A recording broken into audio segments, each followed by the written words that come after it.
Hi guys, ಇವತ್ತಿನ ಈ ವಿಡಿಯೋಲಿ ತೋರಿಸ್ಕೊಡ್ತಾ ಇದ್ದೀನಿ ಆಲೂ ಫ್ರೈ. ಇದನ್ನು ನೀವು ಈವ್ನಿಂಗ್ಗೆ ಸ್ನ್ಯಾಕ್ ಆಗಿ ತಿನ್ಬೋದು, ಅಥವಾ ನಿಮಗೆ ಬಾಯಿ ಕೆಟ್ಟಿದೆ, ನಮಗೆ ಎಲ್ಲ ಟೇಸ್ಟ್ ಸರಿ ಅನ್ನಿಸ್ತಾ ಇಲ್ಲ, ಹೊಸದಾಗಿ ಏನಾದರೂ ತಿನ್ನಬೇಕು ಅಂತ ಅನ್ನಿಸ್ದಾಗ ಈ ಥರ ವೆಸ್ಟರ್ನ್ ಸ್ಟೈಲಲ್ಲಿ ಮಾಡ್ಕೊಂಡು ತಿನ್ನಿ. ತುಂಬಾ ರುಚಿಯಾಗಿರುತ್ತೆ, ಹಾಗೆ ಡಿಫ್ರೆಂಟ್ ಟೇಸ್ಟ್ ಕೂಡ ಕೊಡುತ್ತೆ, ನಿಮಗೆ ಬಾಯಿ ರುಚಿ ಬರುತ್ತೆ ಅಂತಲೇ ಹೇಳ್ಬೋದು.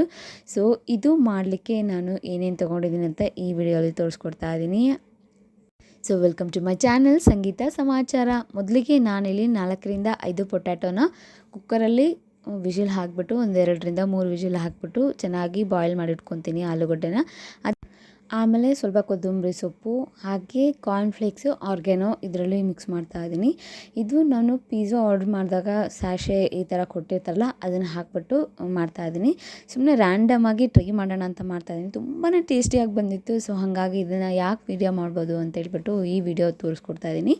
ಹಾಗೆ ನಾನಿಲ್ಲಿ ಸ್ವಲ್ಪ ರುಚಿಗೆ ತಕ್ಕಷ್ಟು ಉಪ್ಪು ಹಾಕ್ತಾಯಿದ್ದೀನಿ. ಇಲ್ಲಿ ನಾನು ಫ್ರೈ ಮಾಡಲಿಕ್ಕೆ ತವಾ ಫ್ರೈ ಮಾಡ್ತಾಯಿದ್ದೀನಿ. ನೀವು ಡೀಪ್ ಫ್ರೈ ಕೂಡ ಮಾಡ್ಕೋಬೋದು, ತುಂಬಾ ಟೇಸ್ಟಿಯಾಗಿ ಬರುತ್ತೆ. ಬಟ್ ನಾನಿಲ್ಲಿ ತವಾ ಫ್ರೈನೇ ಮಾಡ್ತಾಯಿದ್ದೀನಿ. ಸ್ವಲ್ಪ ನಾನು ಡೀಪ್ ಫ್ರೈ ಬೇಡ, ಆಯ್ಲಿ ಆಮೇಲೆ ಕೆಮ್ಮೆಲ್ಲ ಆಗಿಬಿಟ್ರೆ ಕಷ್ಟ ಅಂತ ಹೇಳ್ಬಿಟ್ಟು ಸೊ ಕಾರ್ನ್ಫ್ಲೋರ್ ಹಾಕ್ಬಿಟ್ಟು ಈ ಥರ ಸಣ್ಣದಾಗಿ ಉಂಡೆ ಮಾಡಿಕೊಂಡು ಕೈಯಲ್ಲಿ ಫಿಂಗರ್ ಚಿಪ್ಸ್ ಯಾವ ಥರ ಇರುತ್ತೆ ಅದೇ ಥರ ಈ ಥರ ಮಾಡ್ಕೊತೀನಿ. ಬಿಕಾಸ್ ನನ್ನ ಪಾಪುಗೆ ನಮ್ಮ ಸ್ಟಿನಾಗೆ ಸೇಮ್ ಫಿಂಗರ್ ಚಿಪ್ಸ್ ಅನ್ನೋ ಫೀಲಿಂಗ್ ಬರಬೇಕು ಅನ್ನೋ ಒಂದು ಕಾರಣಕ್ಕೆ. ನಿಮಗೆ ಆಗಿಲ್ಲ ಅಂದರೆ ರೌಂಡ್ ಶೇಪಲ್ಲೂ ಕೂಡ ಮಾಡ್ಕೋಬೋದು.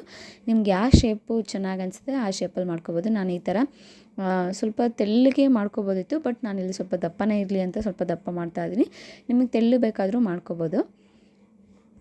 ಈ ಥರ ಸ್ನ್ಯಾಕ್ಸ್ನ ಮಕ್ಳಿಗೂ ಮಾಡಿಕೊಡ್ಬೋದು. ಅವರು ವೆಜಿಟೇಬಲ್ಸ್ ತಿನ್ನಲಿಕ್ಕೆ ಇಷ್ಟಪಡಲ್ಲ ಅಂತ ಆದಾಗ ಈ ಥರ ಸ್ವಲ್ಪ ಡಿಫ್ರೆಂಟಾಗಿ ಲಂಚ್ ಬಾಕ್ಸಿಗಾಗಲಿ ಟಿಫನ್ ಬಾಕ್ಸಿಗಾಗಲಿ ಪ್ಯಾಕ್ ಮಾಡಿ ಕೊಟ್ಟರೆ ತುಂಬಾ ಇಷ್ಟಪಟ್ಟು ತಿಂತಾರೆ ಮಕ್ಕಳು. ಇದ್ರ ಜೊತೆ ಅಂತೂ ಸಾಸ್ ಹಾಕಿದ್ರೆ ಸೂಪರಾಗಿರುತ್ತೆ ಕಾಂಬಿನೇಷನು. ಸೊ ನಾನಿಲ್ಲಿ ಸ್ವಲ್ಪ ಬಟರ್ ಹಾಕ್ಬಿಟ್ಟು ಸ್ಪ್ರೆಡ್ ಮಾಡಿ ಎಲ್ಲ ಪ್ಲೇಸ್ ಮಾಡಿಬಿಟ್ಟು ಚೆನ್ನಾಗಿ ಫ್ರೈ ಮಾಡ್ಕೊತೀನಿ. ಇದು ಕೂಡ ಸ್ವಲ್ಪ ಚೆನ್ನಾಗಿ ಗೋಲ್ಡನ್ ಬ್ರೌನ್ ಬರೋ ತನಕ ಸ್ವಲ್ಪ ಕಲರೆಲ್ಲ ಚೇಂಜ್ ಆಗಬೇಕು. ಆ ಥರ ಕಾರ್ನ್ಫ್ಲೋರ್ ಜಾಸ್ತಿ ಹಾಕಿದರೆ ನಾವು ಡೀಪ್ ಫ್ರೈ ಮಾಡ್ಬೋದು. ಸ್ವಲ್ಪ ನಾನು ರುಚಿಗೆ ತಕ್ಕಷ್ಟು ಉಪ್ಪು ಹಾಕಿ ಅದಕ್ಕೆ ಏನೇನು ಬೇಕು ಅಡಿಷ್ನಲ್ ಅಷ್ಟು ಹಾಕ್ಬಿಟ್ಟು ಸ್ವಲ್ಪನೇ ಆ್ಯಡ್ ಮಾಡಿದ್ದೀನಿ. ಕಾರ್ನ್ಫ್ಲವರು ಜಾಸ್ತಿನೂ ಹಾಕಿಲ್ಲ, ಜಾಸ್ತಿ ಹಾಕಿದರೆ ಡೀಪ್ ಫ್ರೈ ಮಾಡ್ಬೋದಿತ್ತು. ನಾನಿಲ್ಲಿ ತವಾ ಫ್ರೈ ಮಾಡ್ತಾಯಿದ್ದೀನಿ, ಹಾಗಾಗಿ ಸ್ವಲ್ಪ ಹಾಕಿದ್ದೀನಿ. ನಾನು ಒಂದು ಅರ್ಧ kg ಆಗೋಷ್ಟು ಪೊಟ್ಯಾಟೊ ಅಂದರೆ ಆಲೂಗಡ್ಡೆ ತೊಗೊಂಡ್ರೆ 2 ಅಥವಾ 3 ಸ್ಪೂನಷ್ಟು ಕಾರ್ನ್ಫ್ಲೋರ್ ತೊಗೊಂಡು ಈ ಥರ ಮಿಕ್ಸ್ ಮಾಡಿಕೊಂಡು ಮಾಡ್ತಾ ಇರೋವಂಥದ್ದು.